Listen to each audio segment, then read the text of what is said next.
Magandang araw po, welcome po sa aking channel, Log9 TV.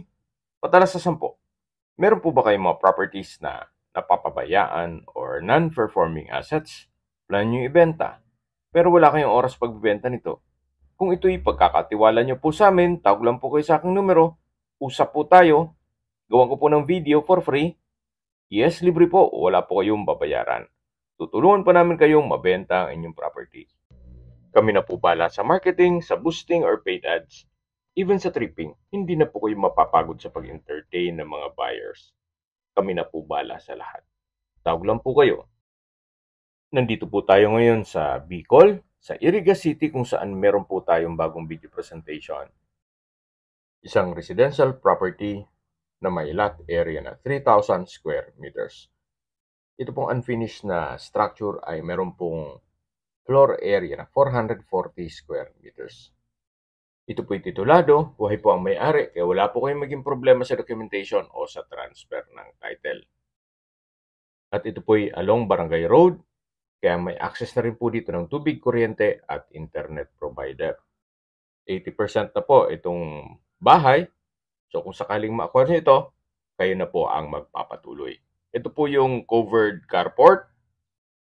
Yan po yung access door mula po sa garahe at tunghayan nyo po itong harapan nitong property na napakalawak pa po. At hindi lang po doon, ganun din po sa likod nito. Meron pa pong mga 2,000 square meters na bakanting lote. Pasok po tayo. Dito po yung receiving area.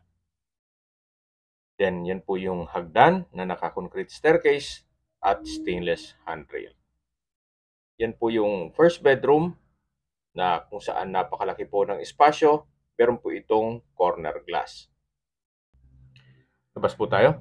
So ito po yung hagdan at dito naman po yung living area o salas na kung saan meron pong picture frame design na glass walls and windows, then high ceiling po ito. Dito naman po yung dining area at yung formal kitchen na kung saan very spacious po ito. Yan po yung access door papunta sa gilid ng bahay. At dito naman po ay meron pong another room na kung saan nakalock po yan. Sa dulo po yung common toilet and bath na may tile bathroom wall na rin po yan. At balik po ulit tayo dito sa formal kitchen. At yung dulong part po ay provision for office room at entertainment area. Yan po, tunghayin po ulit itong living area. At dito naman po yung spiral stairs. Sa ilalim po nito, pwedeng lagyan ng understair storage. Yan po yung main door at yung access door papunta sa garahe. Samahan nyo po ako, akyat po tayo. Wala man po glass railing ang plano nila dito kasi mas bagay po.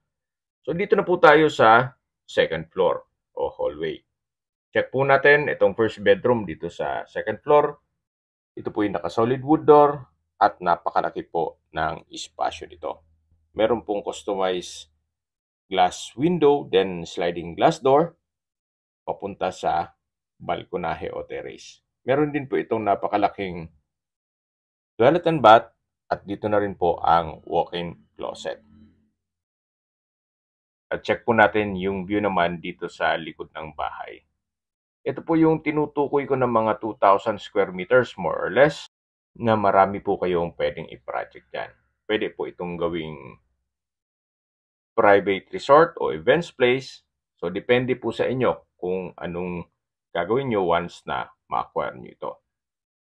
Then, ito pong ceiling ay naka-ceiling cove design. Ito po yung tinutukoy ko na sliding glass door. At meron na pong stainless na railing na nakaabang. Ito naman po yung daan papunta sa main gate. Then naka-spandrel na po itong ceiling dito sa labas. At hanggang dito po ang balkonahe o terrace. Malawak pa po yan hanggang sa dulo. Then may mga portion na po na nakabakod na. At ang kagandahan pa po dyan, yan po'y patag na patag. Kaya usable po lahat. Wala pong masasayang. So, ito po yung master's bedroom. At lalabas na po tayo para check natin ibang kwarto. So mula po dito sa master's bedroom, ito po yung hallway. At meron pong isang kwarto dito na may access door itong kabilang kwarto. Meron po itong sariling toilet and bath na may bathroom window. Then sa spasyo, sakto lang. Hindi naman siya ganun kaliit at hindi naman ganun kalaki. So ito po yung tinutukoy ko na access door mula naman dito sa pangalawang kwarto. Yan po yung open below. Matatanaw natin yung living area. At ito po yung main door papunta naman dito sa kabila. Malaki din po ang espasyo nito. At meron pong mga customized window. Diyan po tayo galing kanina. So labas po tayo. Ito po ulit yung hallway. Then ito naman po yung kabilang kwarto na kung saan malaki din po ang espasyo nito. Meron pong mga customized glass window. At dito naman po sa labas yung common toilet and bath na malaki din ang espasyo nito. Pero maganda rin pong lagyan ng access door dun sa kabilang kwarto. Ito po yung family area. Napaganda po ng disenyo nitong ceiling. At ito po yung access door papunta sa balkonahe kung saan ito po yung natanaw natin mula dun sa gate. At yan na po yung barangay road. Dito pa lang po sa harapan, napakalaki po ng espasyo. Actually, may mga options si owner. Mamaya po, sa dulong parte nitong video, pag-usapan natin ito. So, yan po yung facade. Then, naka-spandrel na rin po itong outdoor ceiling. At check po natin itong kabilang side na kung saan pwede pong gawing kwarto din yan. Yan po yung open below at yung stairs, yung living area, then yung dining area. Yan po yung disenyo ng ceiling. Napaganda po. At habang naglilibot po tayo, pag-usapan natin ang distance, location at travel time. Mula po sa bayan ng Iriga City, na kung saan kumpleto na po doon gaya ng public market, groceries, convenience store, remittance center, banks, schools, church, at meron pong 3 hospitals. Ang distance is 5.4 kilometers at ang travel time is 11 minutes. Opo, sa Iriga po ay meron pong 3 hospital, gaya ng Lourdes Hospital, Mediatrix Hospital, at Santa Maria Josepa Hospital. Yan po yung lagi kong binabanggit sa inyo na dapat nyo i-consider sa paghanap ng property, yung meron pong malapit na hospital. Hindi ko naman po sinasabing sakitin kayo, yan naman po ay for emergency purpose lang naman. At mula naman po sa Naga Airport, sa Pili, Camarines Sur, ang distance is 36 kilometers at ang travel time is 55 minutes. Mula naman po sa Naga City, ang distance is 46 kilometers at ang travel time is 1 hour and 12 minutes. Kung manggagaling naman po sa Manila, ang distance is 412 kilometers at ang travel time is 9 hours and 22 minutes. Ito po yung tinutukoy ko na likod ng bahay ng mga 2,000 square meters more or less. Okay, sa presyo na po tayo. Binebenta po itong buong 3,000 square meters na 12 million pesos.